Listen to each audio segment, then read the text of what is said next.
February market report, where we share the stats and of the week our stats with you, Windsor Essex County Real Estate Board stats, and we analyze what's been going on in our market for the month of February. Welcome. As we begin our process, we'll just start to share our screen here and bring up that screen. You'll notice that we were talking about the residential listings. You'll see that the residential listings for the beginning of the year were roughly slightly more than last year, and certainly up from back in December.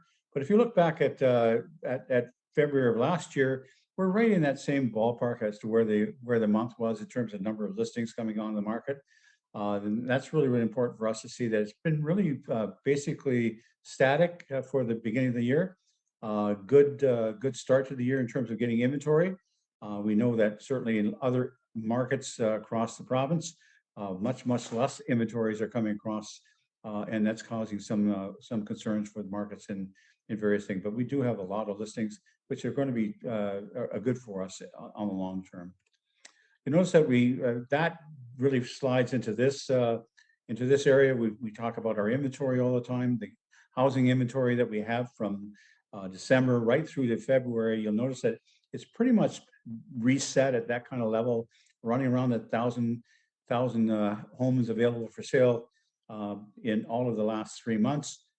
That's pretty much a good sign. We've come way down from the peak back in July of 1,660 houses and moved to a reasonable level of houses that are fit for sale. So very much a balanced situation. 1,000 homes for sale is really about 2 months supply of homes, and that's a good number to have in terms of the supply part of the market. Residential sales, you notice that residential sales for the month have been 281 sales. This is how many sales we've got in the residential market. It's roughly been about the same for the last 3 months. December was a bit down, took a bit of a dip, not uncommon as we approach the Christmas season. And so it's bounded back up to 271 and 281. This is quite normal for the kind of months we had, the winter months that we're facing now. And that's a reasonable number for us to be at. You notice though that it's much lower than last year. It's a 51% or 52%, 52.61% drop from February to February. So we had huge numbers back when it was still really the pandemic, and we were in a different type of pandemic market. And you'll note that our numbers will always be a little bit lower than last year's number for the next 2 or 3 months for sure. More likely they'll be much lower from the year before. So when you do the year-to-year comparison, you're comparing it to pandemic numbers, and they're a little bit on the hyper side of the equation because we had a hyper market back then. Now we're getting more into a normal type of market going forward. Average days of market really have been following the same trend.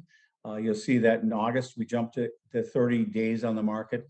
And we're running really about that 1 month period of time. It's not unusual at all in terms of what we're looking at in terms of the market. The key is that we'll because we have some balance in our market and we've got good inventory, more than likely expect the houses to take a month to sell on the average. Does that mean we don't have houses that are selling faster? Of course we do. We still have some that are getting multiple offers, for example. And so it's not unusual that we'll see some of those in certain corridors or certain neighborhoods, particularly that are very desirable neighborhoods, where we'll see multiple offers, and obviously they won't last quite as long as 30 days. But on the average, we're seeing that right across the board. It's been like that for quite some time now, and we expect that to continue going forward, right? Our sales percentage, of course, remember what we talked about when the 52.61% drop from last year. Well, obviously we had a market that was much different last year, and anytime we compare to last year, you'll notice that the entire graph is negative, has been negative because all the numbers from last year they're very much kind of a hyper market that we had. And basically, that's going to be the case. Going forward, we're going to continue to see a drop from our last year's numbers when we compare year-over-year numbers going forward. The houses sold over and under. It's interesting that the trend continues, that homes sold under $550,000 continues to be the bigger part of the market. And you can see that started way back in July or August of last year, where we dropped in June right through to, if I'm looking at the sold above market, the higher end of the market really dropped off in June, and it has stayed there for all the months since then, and it continues to be there.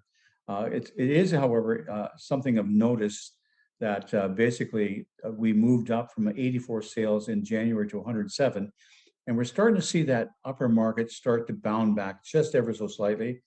Of course, it's still being dominated by the under 550 market. You look at 204 sales in the month of February, that's 65% of the market, of the total housing market. So it's still very strong. It's still very robust. That will likely continue with whatever we see there. It should be, however, noted for the first time, when you look at the over 550, we also look at the $1 million bracket, and the $1 million bracket had only 6 houses selling in January. We now are up to, I think, 12 or double that for the month of February. So we're starting to see some recovery in the very upper markets, and we're starting to see some sales there. We hope that will be the continued trend, that people will now look at trading their houses.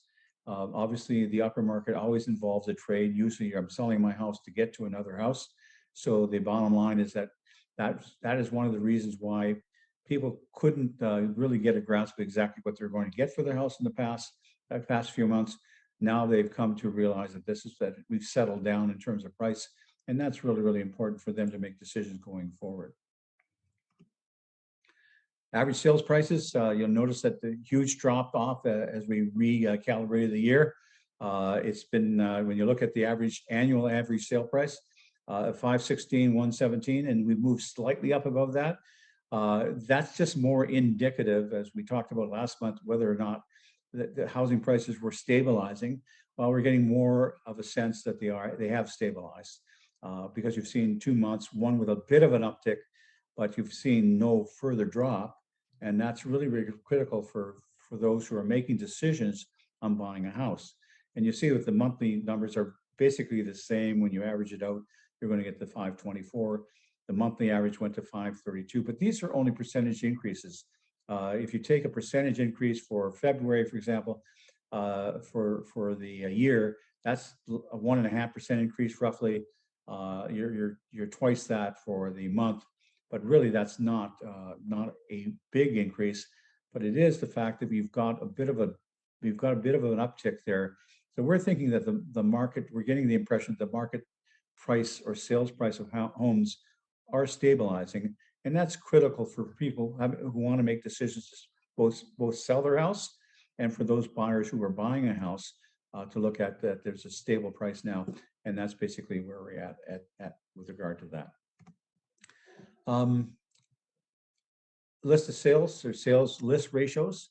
Sales list ratios have been roughly about the same. We saw a bit of a dip in January. As you look in the upper slide, the sales list ratio for the year were 40%. That was a bit of a drop in January, not totally unexpected, because January is a slower month anyways. And so there's not as many buyers out there willing to take on the weather and everything else to try and buy a home. So we've seen a bit of a drop there. But you see that we have an uptick in February. It's starting to move up, and we would expect that going forward, you'll see that number continue to rise as we go into our spring market. Obviously, the monthly sales to list ratio mirror what happened in the annualized rates.